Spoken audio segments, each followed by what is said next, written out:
Hello, everybody. Holly here with Reality Sandwich. We're kicking off another Share Your Experience episode today, and I am joined by my friend Howard. Howard, thank you so much for being here today. It's my pleasure to be here, Holly. It's good to see you. Good to connect with you. Yeah, good to see you.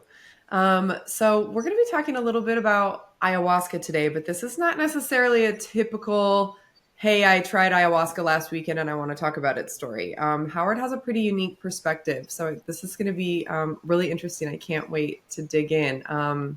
Introduce yourself. Tell us a little about where you are in the world, what you do. I'm Dr. Howard Lipp. I'm one of the founders of the Integration Institute of Psychedelics and Consciousness. I've been involved with plant medicine for 22 years.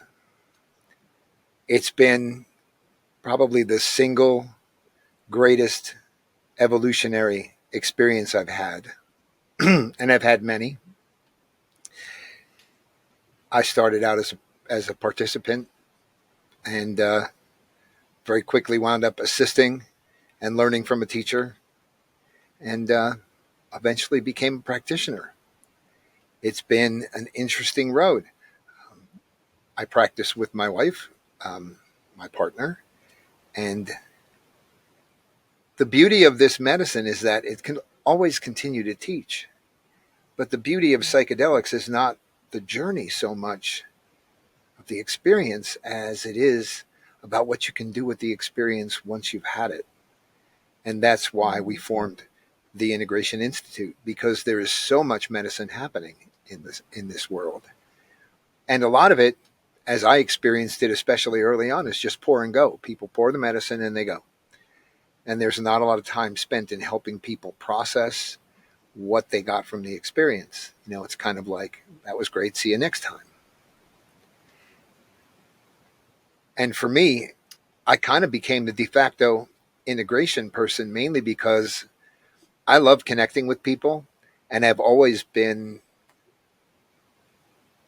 able to help people understand what they're struggling with, even before I got into psychedelics.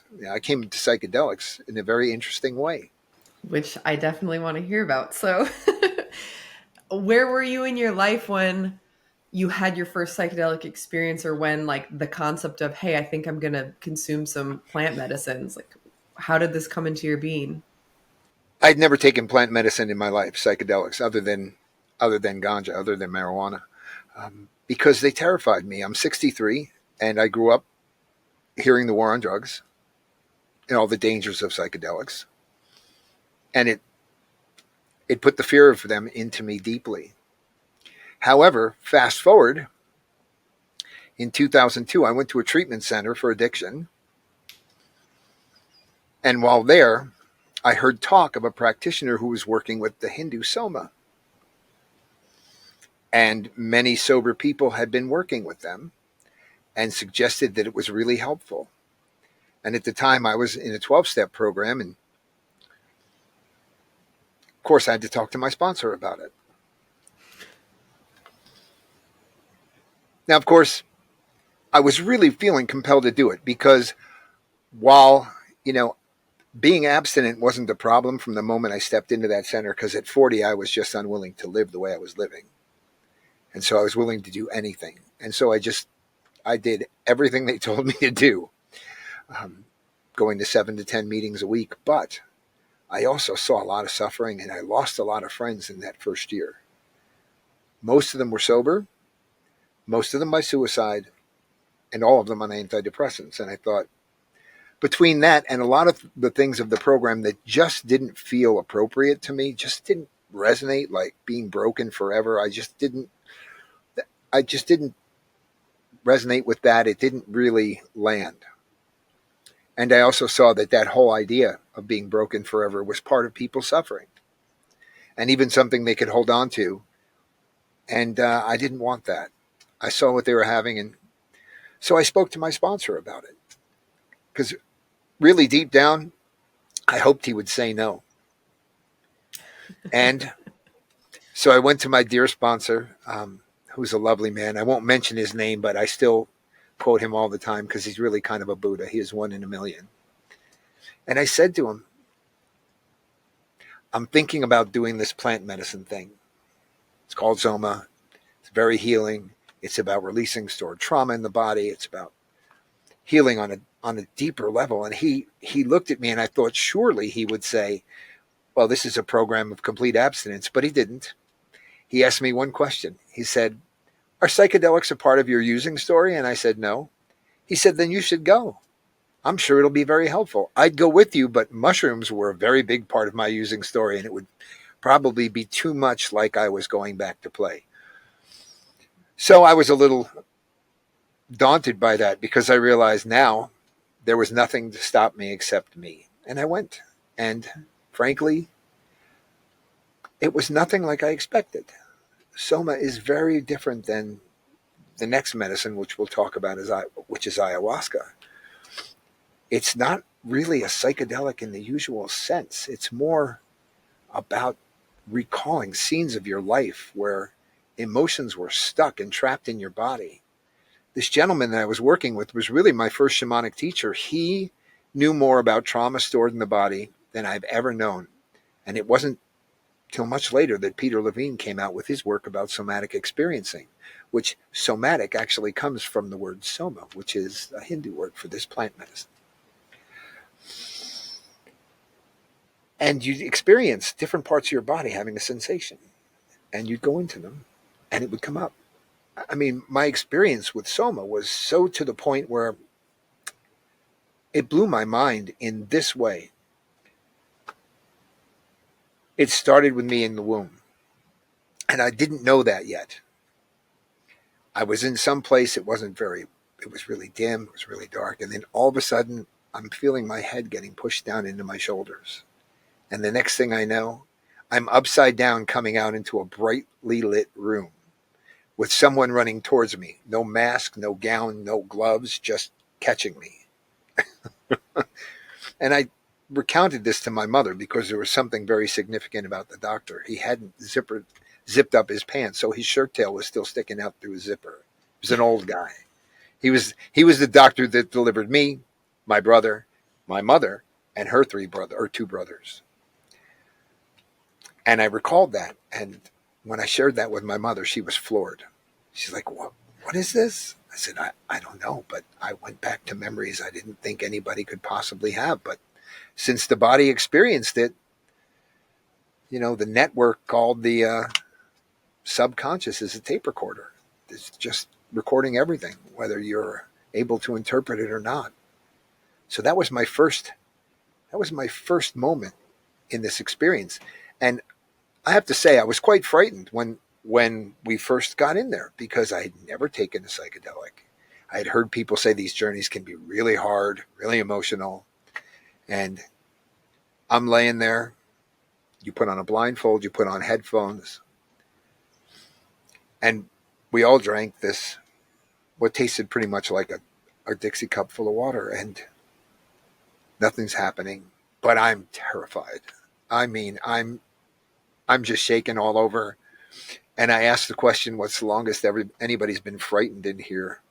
And I hear the entire room laugh, this nervous laughter, which, clearly stated to me that they still were, which was not comforting at all. But they keep coming back. So, there must be something good to be had here. And then I saw a few not psychedelic even, cartoon characters, very specific ones, 3 from the Yellow Submarine. The apple bunker, the blue meanie, and the hand. And I went, oh my God, I've just dropped acid with a bunch of hippies. I'm going to lose my mind, like they said, and this is over. I've thrown away sobriety. I've thrown away sanity. And that faded, and immediately I was in utero and then born. And that was just one of many emotional experiences that I hadn't really fully processed. I'd had a lot of trauma in my life, a lot of abuse, neglect. And so there was a lot to process. And I did a number of those, and they were really helpful. But there's no real magic like, wow. It's wow that I was processing these old traumas. And it actually takes you to little vignettes where you actually see what was happening.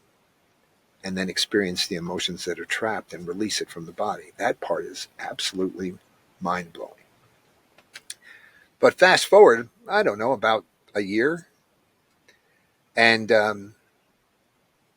I had finished my work with Soma, and I was sitting in my recording studio on a Sunday afternoon, and I got a phone call from someone from that circle, the man who did my intake assessment before the. Actually, he just talked to me about sobriety and this plant medicine. And he called me and said, "Well, I'm just coming out of an ayahuasca ceremony, and I have to say, it's next level. I know you well. I know your struggles. We've gone through a lot of things together in a very deep way, and all through the weekend, your name kept coming up for me to tell you about this." And I thought, more psychedelics. Okay, maybe. I don't know. But within 2 hours, I got a phone call from another friend, completely unrelated, from a different circles of people that I know, who was in another country, and said to me, "I'm just waking up from an ayahuasca ceremony.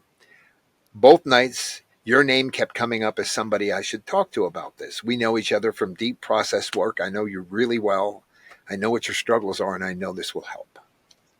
So at that point, considering that I had been working a program seeking a power greater than myself that was looking to heal me, or willing to heal me, or at least willing to help, I realized that this was probably an answer to that prayer. And so I acknowledged that I was being called. And the following weekend I went. And wow, I met grandmother.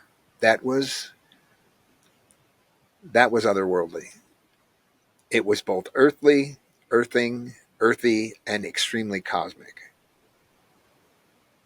That one, it didn't shake me. It got me. It's like in the middle, as the journey begins, I hear this insight coming to me. Says, "You're going to be doing this work one day."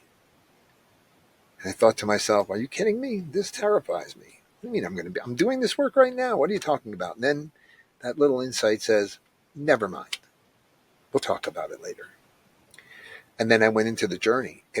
But the most interesting part was two of my, or three of my grandfather and his brother and sister were apothecaries. They made potions and elixirs from plants. My grandfather had a motto that said, "Plants are for taking, not pills." And he used to make different formulations when we get sick. And when I put the cup to my lips and smelled it before I even drank it or tasted it, it smelled just like one of those formulas that my grandfather used to make. I think it was called Stokes and Brown's. It was a formula you used for flu, for colds, that kind of thing. And then I tasted it, and all sense of fear or any concern about what was about to happen went out the window, because as soon as I tasted it, I felt my grandfather's presence sitting next to me, like saying, "This is okay. This is what plants are for. You can do this. It's all right." And the journey was otherworldly. It took me so many places. I mean, I was one of the people in that first journey that they had to take to the other room, because I think they dosed me pretty good. The facilitator's assistant said, "I think he gave you too much." And I said, "Well, the results were worth it." So I have to say that it was probably more than I needed, but I got what I needed. Where were you, like, was this what I understand many ceremonies to be like? Did you sit for multiple days? Were you in a, you drank multiple times? Like, that's what this Multiple kind of times, setting was multiple like? days. So this Yeah. gentleman Okay. was not a strictly trained facilitator, but he knew what he was doing. He didn't sing Icaros. He did use some recorded music, but he created a very strong and solid container. And yeah, we drank several times during the evening. It was 2 nights, and it was a game changer, as my friends told me, you know, on the phone the previous Sunday. Was this like, I mean, yeah, having minimal psychedelic experiences before this must have been extremely, extremely different than the soma. Was it They are was it about as terrifying? Or not I not at yeah. first, not at first. As a matter of fact, just the sensation when it came over me was, oh, I know this. I've done this a lot. How is that possible? Mm, Never really thought much more about it. I just connected that with sensory memory, possibly from having been in another incarnation. I didn't want to put any real story to it, but the place that it took me was definitely one I knew, which also made it, you know, both intimidating and beautiful. As we like to say, the things we really determine are awesome are those which inspire both fear and reverence, and I think this inspired both. There was something yeah. very, very vast about it, very infinite, and yet somehow very safe too. Like I knew I was in good hands, not just with the gentleman who created the container for it, but with the plants herself. I just felt this very maternal, very loving, very nurturing, and very fierce energy coming to take me by the hand and say, "Let's go. We got work to do." And that journey was a little scattered on the outside. As I say, I was the one who couldn't contain. I was just externalizing sounds, just a lot of sounds. And so they just took me out of the Mm. room. But I remember my journey, which is interesting. And I don't remember leaving the room, but I do remember coming back to my body, feeling like $1 million before taxes. And I had definitely gone through the experience of clearing away some pretty heavy stuff, but it took me Was to lots purging a of part places. of was there a lot of purging in this experience for you, or was it No, not so much kind of no. Orally has never been a big thing for me. For me, purging is usually the other way, at least early so on. different? Um, Yeah. I saw some, amazing things. I don't know if it's necessary to talk about it, but the places that I went and the Mm. lifetimes it showed me um, was one of those things that makes you tear up your Encyclopedia Galactica and realize what you had been taught and what you believed was a lot of garbage that was about to be replaced by new information. And that's been my experience with grandmother ever since. You know, it's not necessarily that she downloads all this information, but when you take away the belief that stands in the way of truth, the information just becomes available. It's pretty magical. So after this first experience, then were you like, okay, I'm great, I feel good about this, that was awesome, or were you like, wow, I can't wait to do that again? On my first experience was so beautiful and enlivening, but I also got to look at just how much work there was to do. And so Mm, for me, I was like, when's the next one? It was not one of the experiences that I would say, this was so much fun, I want to do it again. It was right. more quite the opposite. No matter how hard this is, I can see that this is helping me in ways that nothing else could. Facing into shadows of my own, facing into family patterns and intergenerational patterns and cultural garbage that had just filled my head. And, I just felt lighter and lighter. So I was there the following weekend in another location. Yeah. Okay. I So, fell I fell in love with the spirit of the plant because of how loving yeah. and nurturing and also how fierce she is, and also how trustworthy.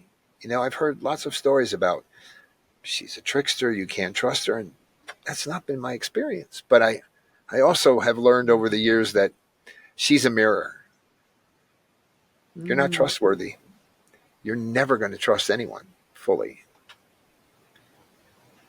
And interesting. so She is a mirror, huh? Okay. I she's a like that. mirror, and that mirror isn't Yeah. always nice and fun and Yeah. pretty to look at. But the beauty is that you start to learn over the course of these experiences that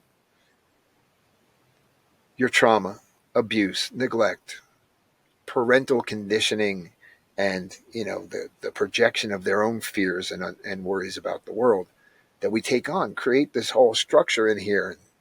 We create this adapted character, or many adapted characters, to function in a world that didn't really receive us as we were. Yeah, didn't really receive us as we were, because we arrive in this world. Do you have kids yet, Holly? I have a 15-year-old stepdaughter. So a baby comes out and you hold them and you go, wow, this is perfect. This is whole. This is complete. This needs nothing from this world to be more of who it came here to be. And it just wows you. It pulls you in because they're nothing but loving awareness. So how do you grow up to be a drug addict or dysfunctional, angry, egotistical, shattered, whatever it is because of all the ways in which we're trained to believe that this world is going to make us more than who we were when we came here. And all we need to do is achieve these things and earn these things. And, we're defined by our failures and our money and our property and who we are in a relationship with and who our kids are and where we went to school and all these things that are part of our life experience. And they certainly help shape the character that we are. But all the defects, all the limiting beliefs, all the negative self-talk, that causes us to stay stuck in a bubble of our own creation. And therapy can maybe in a decade address one of those things. Psychedelics can address dozens of them in a weekend, especially with good integration practice. There's nothing like being able to see your false self in all its many glories and horrors, to actually recognize that your thinking mind is not you. And I know there's a lot of people in mainstream society who would hear that and go, really? What, the first time I heard it, you know, if I'm not the voice in my head, then who am I?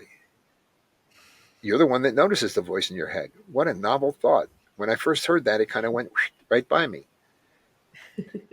But working with psychedelics, it was immediately like, oh, yeah, there's a lot of voices in my head, and none of them are me. There's me, but I'm not in my head. You said something earlier about how in the program and whatnot, you didn't necessarily want to subscribe to the notion that you would be broken forever and constantly trying to, I don't know, maintain the right side of good or continually be striving for that other place. How did ayahuasca show you that, or did ayahuasca show you that's actually not the case? There's no such thing as broken. Like how does that illusion become shattered with psychedelics? That's a very good question. And very insightful to ask that, because that's really, during my first 5 years of working with plant medicine, I was going to 7 to 10 meetings a week because I was still committed to that fellowship, even though I was working with psychedelics. I also knew that Bill Wilson worked with psychedelics and believed that they were the cure for addiction, while the fellowship didn't agree with him. So I continued to go, and I was secretary of meetings, and I was treasurer and cigarette butt collector and the book guy and all of that. But, even from the first time I read the book, it read more like a religious doctrine than it did, and an interesting little cultish kind of a place, than it was a collection of human beings in the lifeboat. And yes, it's that too. But the program itself that continually tells us that we're broken and we always will be, we have a defective character, we're incapable of being fully honest with ourselves if we can't follow this simple program. And just that very statement itself through plant medicine kind of started to shatter it. But also seeing that from the beginning and not really resonating with it necessarily, but going along, because so far this is what's been working for people. Now, obviously the percentages are low, but what I also learned is that the percentages of low are people who get and stay sober long term in 12-step. But what I found when I went to plant medicine and in other areas, I found actually the percentage of people that got sober in AA and went elsewhere and still managed to maintain sobriety is huge. So it's not that the fellowship doesn't help. I am eternally grateful to that fellowship because it gave me a place for camaraderie and for something to do with my time rather than do what I had always done. which is go hang out with friends at some place where you could drink or smoke or do whatever. But it was working with the plants, and little by little, I could see more and more how the brokenness was falling away and the need to even take something in order to not feel whatever I was feeling. Because really, that's the issue with addiction. It's, I found something that took away the pain for a moment of being me, whether it was the pain of being traumatized or whether it was the emotional pain that was being caused by this constant shit talker between my ears. Well, yeah. Anyway, but there was a moment where, and not everybody has this necessarily communication with this plant medicine, but this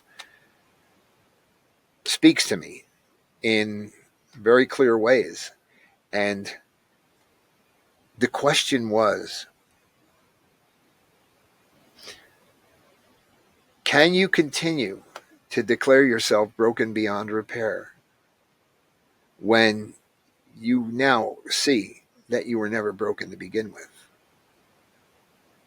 And I went, wow, that's a really, really tough question, but it's a really good one. And she's good at that. She's good at tough questions. And I have to say, for me, it brought up this whole concept of external validation, right? I'm doing this so I can be in a room full of people who say, great job, here's your chip for 30 days or 5 years or 10 years or 20 years. And what does that really mean? You know, when you look deeper, sobriety does not mean abstinence. It does when you think of it in 12-step terms, but the actual dictionary definition of sober is having a healthy relationship to intoxicants. So one could still be sober without necessarily being abstinent if one is not abusing anything, especially my body and my relationships. And there was nothing abusive about taking these plant medicines. They were healing. Ayahuasca is one of the most healing things I've ever put into my body. And the remarkable thing about ayahuasca is really it's the anti-addiction medicine. You know, the more frequently you consume it, or the more times you have consumed it, the less you need. That is literally the anti-addiction medicine. Not to mention the fact that this is not something you just want to take some and go to a concert with your friends. It's not on that level. This is a medicine that needs to be in a strong container held by people who know how to guide it and prepared well. You know, and most plant medicines are that way. I mean, some are used on a lower dose in recreational ways, and I have no judgment on that. You know, whether people are microdosing or taking low doses of mushrooms to go out to a concert, that's none of my business because they're not causing any problems. I would much rather see somebody take a handful of mushrooms and go to a concert than bring a fifth of tequila. Let me say that. I Yeah. spent my life as a musician, and the one thing I was always, concerned about playing in clubs was who's going to be the one that drinks too much and gets, out of hand. It never happened with the people who were out in the parking lot smoking a joint between sets. They didn't really lose the plot. So for Yeah. me, this medicine just continued to push me in the direction of getting well, of finding the truth, of eventually coming to realize that I'm here to help. I love making music. I love helping people unwind the knots in their head. And because of the work I've done over the last 20 years with these plants, I've gotten a lot of tools along the way and to help unwind those knots. And I had plenty of them when I came to the fellowship and to the plant medicine in the first place. I wasn't a kid. I was already 40. And I was committed to getting well. And I had tried every kind of therapy imaginable before that, before I finally decided I was going to treatment to do it right. I went to aversion therapy, which is, I don't even want to talk about. It's literally they make you sick and you throw up and develop some kind of Pavlovian aversion to alcohol. It's Mm. That's torture. Yeah, CBT. that sounds awful. Oh, it was awful. Freudian therapy, Jungian therapy. I did all kinds of therapy, east, west. Yeah, all of it. And it wasn't until the plants, working with the plants, that all of those things started to work on me, because there was something that I didn't have, which was a level of awareness, the ability to actually not think all the time. When we see somebody walking down the street having a conversation with themselves, we think there's something wrong. And yet most of us live our lives doing that internally, and no one knows. Mm. And it was the Yeah, plant medicine that actually crazy. showed me that all those voices in my head were not me. Before that, it was a concept. If I'm not the voice in my head, then who am I? I couldn't tell, because I was completely identified with this thinking mind. And the plants helped me see that's not me. It's lots of things that I took on. And one of the things that gets scary sometimes around this medicine is people talk about being possessed. And that's one cultural interpretation of what you experience. But the truth is, the only thing that I've found we're possessed by is beliefs and conditioning and trauma and concepts of who we think we are, that we confuse with who we truly are. And that's one of the reasons why now, as psychedelics are coming out more and more, and mainstream is starting to look at it, common people who would never think about it are starting to look and go, what? You mean psilocybin is as effective and safer than SSRIs? Really? Wow. And so for us, as people who were facilitating, we had to step away from that to go, there's more we can do and more people we can help by teaching how to integrate this work. Because we were traveling around quite a bit. And of course, during COVID, it all stopped. And that's when all this came out, the courses, teaching. It's just like waiting to be birthed. And this was also messages that I got from the spirit itself, which was herself, which was, you're going to teach people how to take this much further than they will ever do if they continue to just drink it. I don't know how that's going to happen. She said, wait and see. And so far, she's never led me wrong, and she's never lied. She's always been right on. Oftentimes, things that she says, I have no idea what she means when she says it. But the thing about plant Fun. medicine is those experiences stay with you. You think, I did my last one 10 years ago or 20 years ago. You think it's not readily present, but once you make a relationship with a plant medicine, that relationship never ends unless you want it to end. And so those connections, that connection to spirit, to essence, whatever you want to call it, to the magic of the great mystery underneath the cloak of physical reality. And that's one of the things I think that also was a little bit challenging for me with 12 step is, I was raised in a very religious home. And once I completed the initiation into manhood, they said, okay, we're done with that. I'm like, wait a second, I thought this was the most important thing to you in the world. Well, we had to teach you what we knew. Now you're free to decide for yourself. And I walked away from religion going, huh? Because a lot of my upbringing was, in a synagogue, right?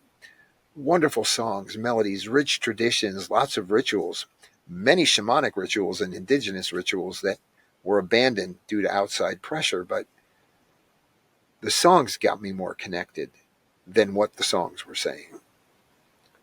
And so reading the big book of 12 step was like reading a Bible to me, Mm. you know.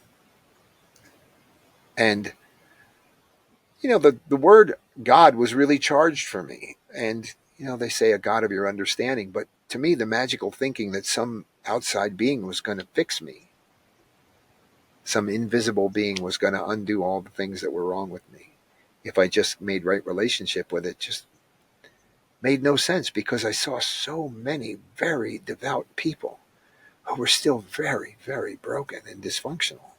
And I saw the same in the fellowship. And I was like, I can't drop anchor here. You know, I'll keep connected to it because there's something there. There's a power there of the people, without a doubt, that helps that helps tremendously. But there's more work to do than just declaring your brokenness and praying to something outside of you to fix you. So when I met the spirit of the plants, and it actually introduced me both to my true nature and allowed me to get the sky high view of my mind and all the garbage that it was full of, that was my suffering, that I believed was me.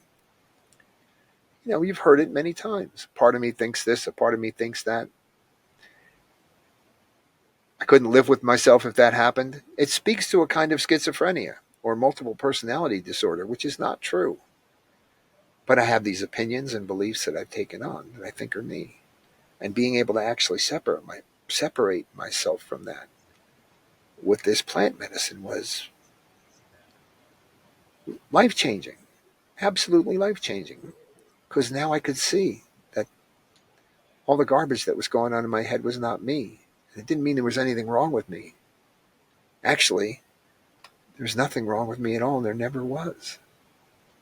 And that kept coming around again and again. And you know,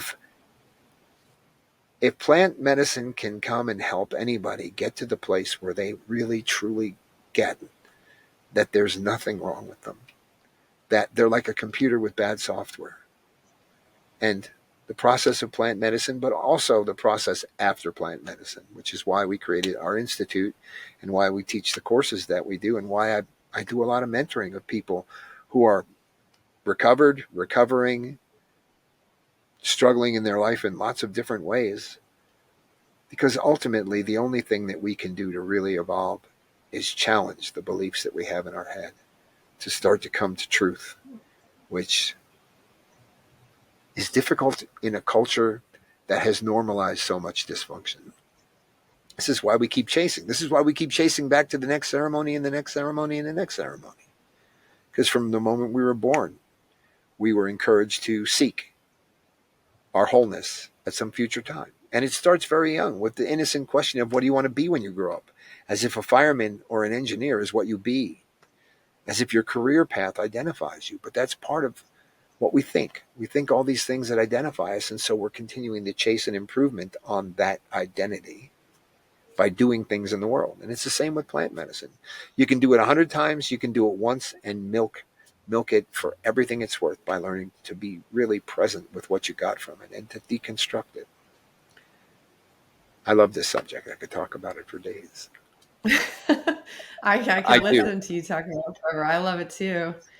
I think one thing that I was just thinking is how I think there's a lot of reasons people decide to sit with ayahuasca. Called for 1,000 reasons. I ended up there with you that fall day because I was grieving and I just I wanted it gone. That's why I showed up. I was like, how can I take this grief out of my body? I can't physically have this anymore. And instead what I got was actually my grief shown to me in a beautiful way. I actually saw it as something that was perfect and a part of me and that changed me forever and that I could learn how to transmute into other things, right?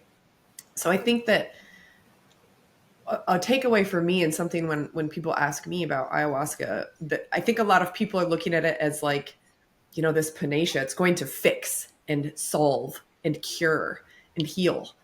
And instead, it illuminates. That was my personal experience. Like, hey, I'm not here to come and wash away your problems. You can't just sit through a tough weekend of trying to remember how to focus on your breath and then walk out and you're going to be perfect. Because again, there wasn't anything wrong with me or my grief or my beliefs about myself. I just needed to look at them differently. And I think that that's an important message that I really like for people to understand too. And I remember you saying that to me some time ago. There's nothing wrong with you. And I just wish that I want to highlight that so much for anybody that's listening or that this message lands on. There's nothing wrong with you. There's nothing to fix, but you can reframe how you view the world that you're living in and the challenges that you're facing. Um, but shifting gears a little bit, I want to ask a question because you have so much more experience and you've encountered so many people that have sat with this medicine. And I get asked this and I don't know how to answer this question. Can ayahuasca heal ailments? Does it have a physical component that can work on a cellular level to help people with, I don't know, a pain, an illness? Is there a connection there, do you think? So, yes, without a doubt. Um, Going back to the Soma, I've watched ayahuasca do the same thing that Soma did in a different way. But this message came a long time ago, which is ayahuasca and other visionary plant medicines are the eyes to see where love is not. That love is actually the healer. Love is the glue that binds all of life together. It's the gravity that connects us. It's the connector of this interdependent, interconnected web of life where every single thing that's here is absolutely necessary and essential for the healthy, balanced function of the earth. I don't want to go too far into the detour there, but what I've come to see is that a lot of our physical ailments come from an imbalance. And a lot of our emotional imbalance, of course, is what we think, what we believe. You've heard people say, if I keep worrying about that, it's going to give me cancer. Well, we know that emotions from Chinese medicine, right? There are different emotions that are associated with different organ systems. Kidneys, fear, liver and gallbladder, anger, lungs and intestines, grief, although lungs are about um, unexpressed grief and intestines are about grief that we're still holding on to. So, yes, I have seen incredible healing, spontaneous healing of all kinds of things from endometriosis to chronic back pain to fibromyalgia. But also, there's another component, of course, to that process, which is gut health, which is a huge part of your actual balance. Because modern science is only beginning to study this, but our neurotransmitters are produced by the bugs in our gut. In fact, our digestion is mostly performed on a lot of what we consume by the bugs in our gut. You know, our upper digestive system does digest some things, our body does reabsorb proteins, but a lot of our digestion is because of a population of countless little microbes that are necessary for the healthy and balanced function. So emotional states also affect our gut health. Why? I don't know about you, but when I was depressed, high fat, high salt, high sugar. When I was using a lot of drugs, it was a lot of alcohol, it was a lot of chocolate, it was a lot of crap food. And all of that feeds the wrong things in your gut, which it wasn't until I came down with an autoimmune condition and I really started to focus on gut health that I actually watched my cravings change. I watched the food cravings change, and it became very clear. We know that the microbiome in the planet interacts and communicates with each other, just like the mycelia do and the roots of plants, the microbes themselves. Fascinating book on the subject called Plant Intelligence in the Imaginal Realm. And I believe there's another one that he wrote after that that talks about the way that microbes communicate. And they actually, this is part of the magic of the ordinary, right? These microbes, when they're in balance, control your cravings just like when they're out of balance. So when you have yeast problems, you crave sugar, you crave carbohydrates because that's what the yeast need to eat. You start to clean up your gut health, you start to lower the percentage of yeast. I went from craving crazy things to craving salads. And I'm like, wow, this is pretty amazing. Is it my mind that's been changed or is it? And the gut brain connection is only beginning to be studied. So the totality of healing that ayahuasca can do is far beyond my knowledge or understanding. There are, you know, people who have been practicing with this for thousands of generations who have a much deeper understanding of the healing qualities of the chemistry of these plants. And I'm so grateful that there's now a major push for indigenous science to actually be recognized as science. Because from my experience, it is. You know, that little old shaman in the jungle wearing feathers, knows more about biopharmaceuticals made by plants than most medical doctors do, because they just have a prescription book and they just know what they've been taught to prescribe. And if not, they use Medscape or some other drug reference to go, person's got these symptoms. And with psychiatry, it's even crazier. I mean, I was just listening to a podcast with Gabor Mate about that. He said, well, a kid's got these symptoms. And they say, oh, he's got ADHD. Yes. And ADHD gives these symptoms. He said, yes, but why? Well, because he's got ADHD. No, ADHD is a label for the symptoms, and it's a diagnostic code. But what's underneath it? And he said the same thing about addiction. He said, addiction is using something to mask pain. He said, so we don't need to ask the question, why the addiction? Why the pain?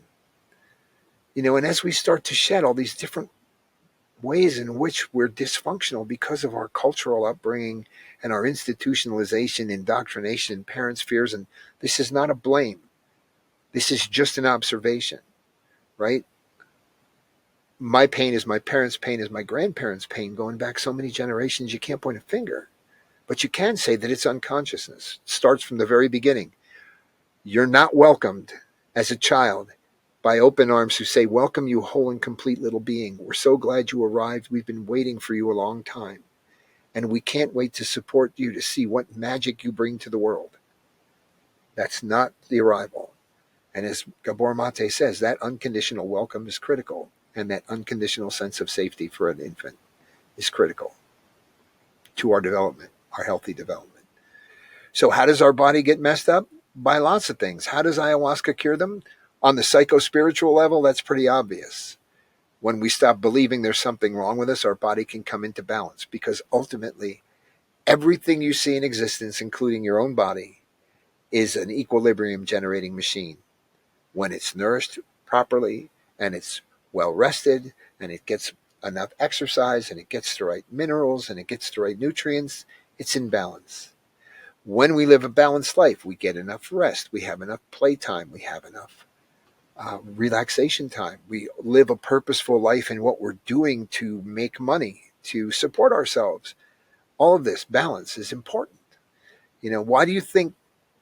Well, I won't get into that right now because there's a whole nother detour there. Yeah, I don't want to go off on a tangent on Holly. So, circling back to integration, that's a buzzword in the psychedelic community. It's certainly something that we talk a lot about.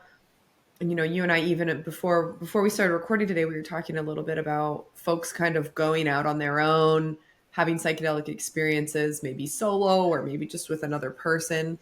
Um, what would you say is a core or the core components to properly integrating after any type of psychedelic experience? What is most important for someone to think about or physically do, or how can we best get back out into the world and ground down after a Well, big journey? we definitely have a couple more articles to share with you about that. But, Okay, first good. and most important thing to know is, if I'm seeking to find the truth of my authentic self, which is really what, my true nature, through the use of these plants. Not to say that they can't be used for entertainment or fun, but for me, that's the thing. And, if everything here is energy, and science has been able to determine that already. If you dig deep enough into matter, there's nothing physically there. It's just energy. And everything in existence is an offshoot of that energy, is a finite expression of infinite creative force.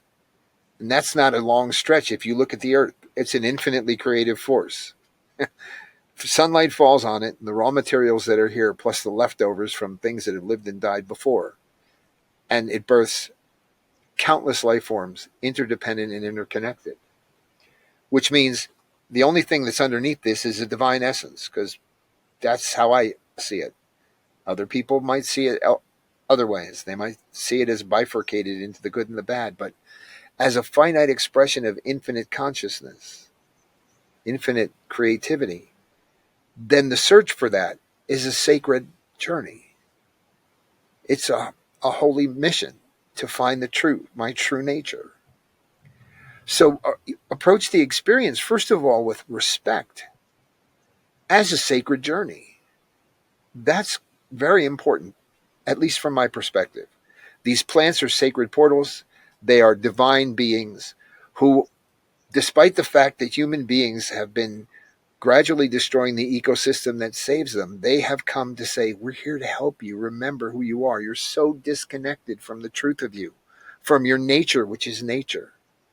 So if you're going to do this, we're here to help you. You're young, you don't know, and we're here to help. That's why they've been pushing for a long time to get our attention, because they're like, kids, you're suffering and you don't even realize it. And now your suffering is causing all of life to suffer.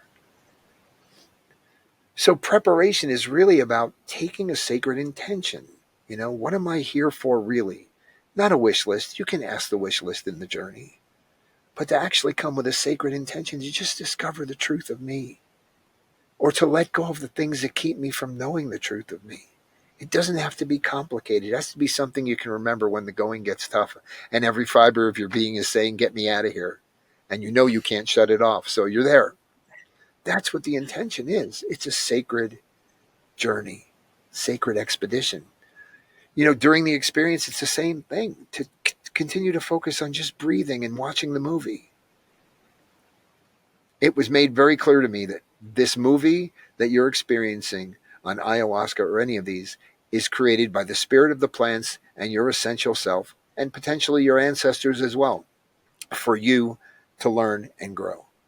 And so the purpose is not to get caught up in the plot, is not to get caught up in analyzing it at the time it's happening. Just watch the movie and you can talk about it afterwards.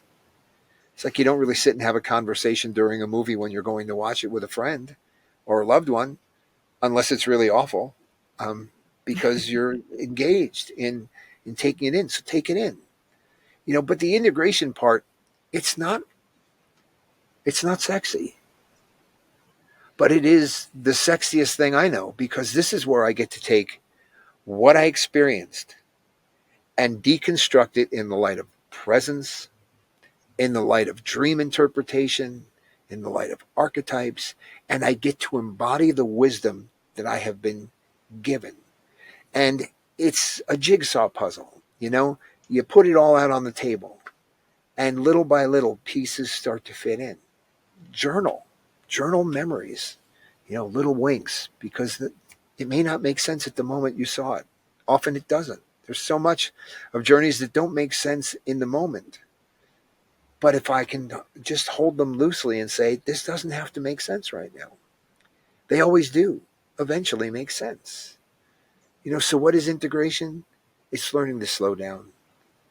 It's really learning to stop listening to my thinking mind.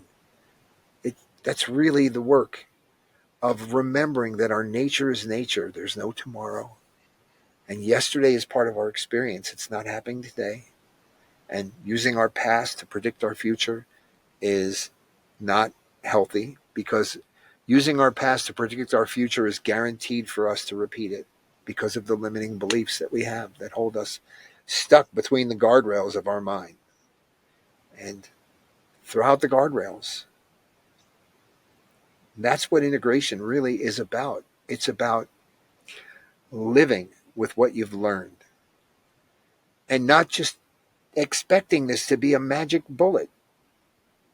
In one way, it's not a magic bullet that's going to make it all go away. However, it's something that kicks your ass through the door and says, if you continue to focus on what you got from this experience, you will evolve your consciousness more than you will ever do if you just keep going back for more and doing no integration, doing no work with paying attention, doing no work towards embodiment.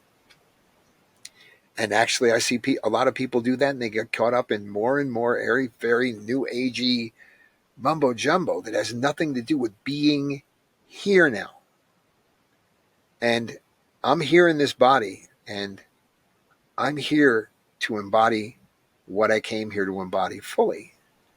We hear people talk about wanting to ascend. I'm like, that's guaranteed when you die, and that's coming. It's not going to happen It's before, coming. and there's nothing you can do in this moment to make it happen. There's nothing you can do for Mm. that.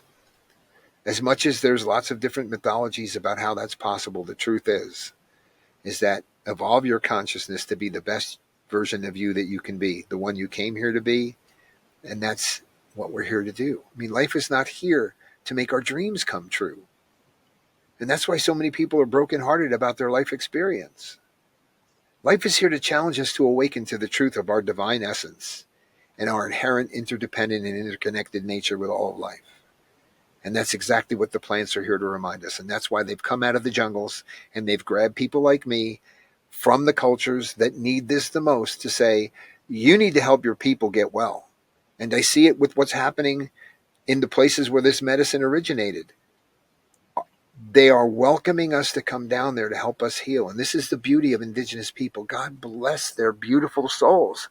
They welcome us knowing that we're the ones, not personally, but our ancestors and our predecessors virtually destroyed and tried to wipe out everything that was meaningful to them. And yet they welcome us to say, I'm here to help. And yet what I do see happening, sad as it is that the sickness of our culture is infecting them in many ways. And we can do better about that. We can do better about that. You know, they have taken on a great responsibility to help restore the balance. And that's a beautiful thing. But that's why it's spread to so many practitioners from different places around the world. Westerners, Northerners, Easterners. There's an army, a huge army, because there's a huge need. There's a huge need for an awakening to the truth that all of these structures that we've created and all of these hierarchies that we've created have done nothing to serve we the people, let alone serve the planet, which sustains all of us.